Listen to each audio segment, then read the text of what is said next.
Hey, here we are. Welcome to another episode of Benzie's and Steffi's Anglo-Saxon Tours. Here we are at the church, as you can see, of St. Edward the Martyr King, and he is famous for the most part, I suppose, for being murdered or slain on behalf of Elfrida or Elfrith, the wicked stepmother, the queen to his father, the King Edgar. Just after he died, his claim to the throne was disputed, and I guess because she wanted to keep the throne either for herself to control on behalf of her son Ethelred, later to become Ethelred the Unready, or because she just wanted her bloodline to stay in the kingdom and to carry on forward, or a combination of both.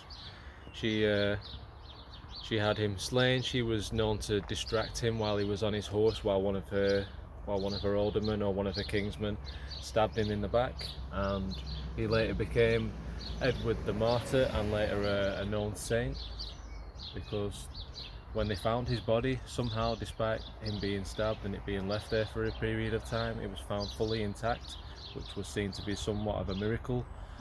And I think his remains were later buried at a more respectable site, because I think atonement on behalf of his younger brother, who felt at fault.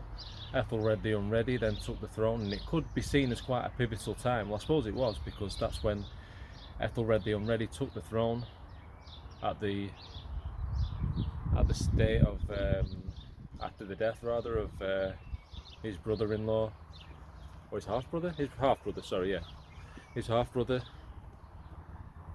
Edward the Martyr. And the Vikings, I guess, maybe saw that as a sign that England was particularly weak at this time, because the Vikings hadn't really caused much trouble on these shores since the days of Alfred the Great.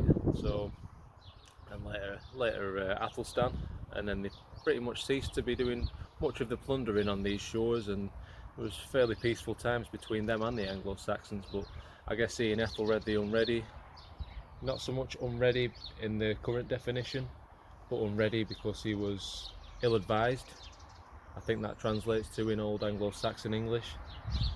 And his regents at the time, as he was only 10 years old, just gave him bad advice and made the Kingdom of England look particularly weak. So Vikings saw it right for the plundering again.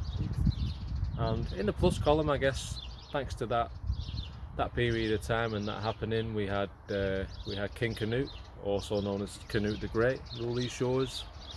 And yeah, we got some wicked stepmother tropes, which it just shows you there's no smoke without fire. So I guess there were some really wicked stepmothers back in the day.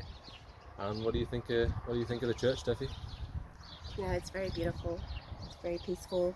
It's nice. I think it's very nice. We're kind of just on the edges here, because there's some fella's house. I don't know whether we're just like encroaching on where he lives, so I'm just gonna stay around here for a minute. But yeah, there's a nice. I'll put some footage also up of. I think that's Mary, isn't it?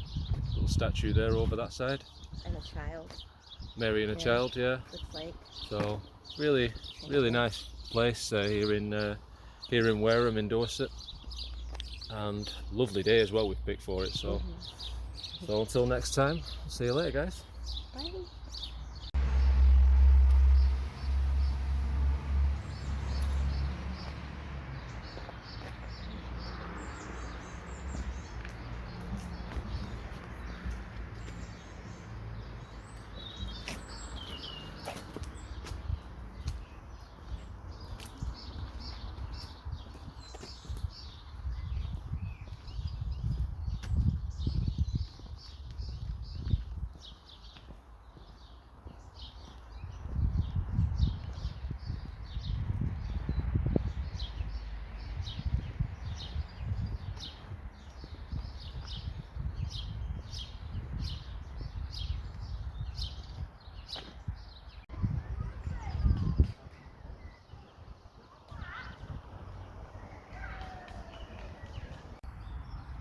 Hey guys, what's going on? So here we are at Corfe Castle, where it all went down.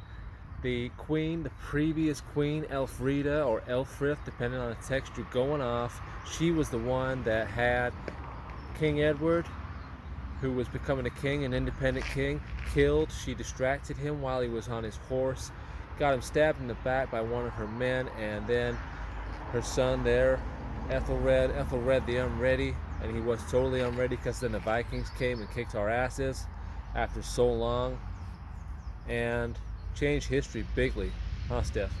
Absolutely.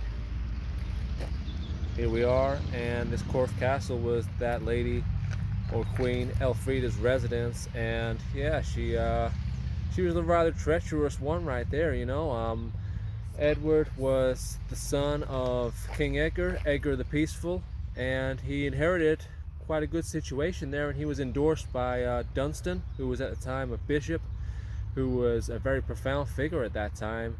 And we're just going to check out the ruins here, let you guys see what's going on, and a lot of good Anglo-Saxon history here, very pivotal point in time, and I guess things changed pretty bigly, because the Vikings saw, you know what was a previous strong king convert to a 10-year-old king who had not quite the knowledge.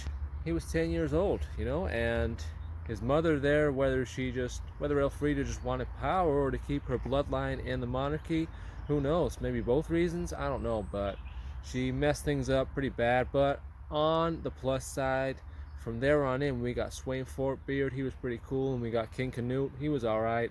And don't worry about it, further on in time, Anglo-Saxons kicked those Vikings' asses again.